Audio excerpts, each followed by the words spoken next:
ఫిబ్రవరి 12వ తారీఖున దేశవ్యాప్తంగా జరిగేటువంటి సమ్మెలో కార్మికులు, రైతులు, వ్యవసాయ కార్మికులు పాల్గొంటున్నారు.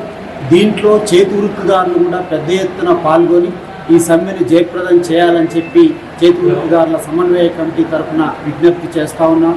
ప్రధానంగా కేంద్ర ప్రభుత్వం మోడీ 4 లేబర్ కోడ్ చట్టాలను తీసుకురావడం జరిగింది.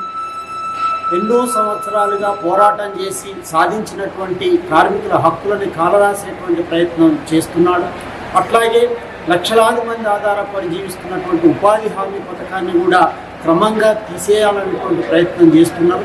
ఆ పేరును మార్చి వేరే పేరు పెట్టడం కానీ తర్వాత ఉపాధి లేకుండా చేయడం అనేటువంటి ఆలోచన ఈ ప్రభుత్వం చేస్తూ ఉంది.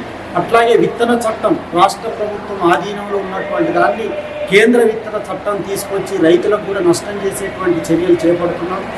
ఇవి చేయడం వల్ల కార్మికులకి అట్లాగే రైతులకి, వ్యవసాయ కార్మికులకి, వృత్తిదారులకి తీవ్ర నష్టం జరుగుతుంది.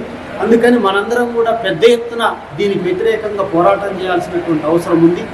కేంద్ర ప్రభుత్వం మోడీ రైతులకు, కూలీలకి, వృత్తిదారులకి, కార్మికులకి మేలు చేయాల్సినటువంటి పోయి పెద్ద పెద్ద పెట్టుబడిదారులకి, బడా పెట్టుబడిదారులకి, ఆదాని, అంబానీ లాంటి వాళ్ళకి ప్రయోజనం చేకూర్చే విధంగా ఈ యొక్క చట్టాలను తీసుకొస్తున్నాడు.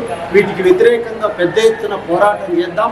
12వ తారీఖున జరిగేటువంటి ఈ యొక్క సమ్మెలో కల్లు గీత కార్మికులు, మత్స్యకారులు, గొర్రెల మేకల పెంపకందారులు, రజకులు, చేనేత కార్మికులు, విశ్వకర్మ వృత్తిదారులు, వడ్డర్లు, అనేక వృత్తులకు సంబంధించినటువంటి వాళ్ళు కూడా పెద్ద ఎత్తున పాల్గొనాలని చెప్పి ఈ సందర్భంగా తెలియజేస్తున్నారు.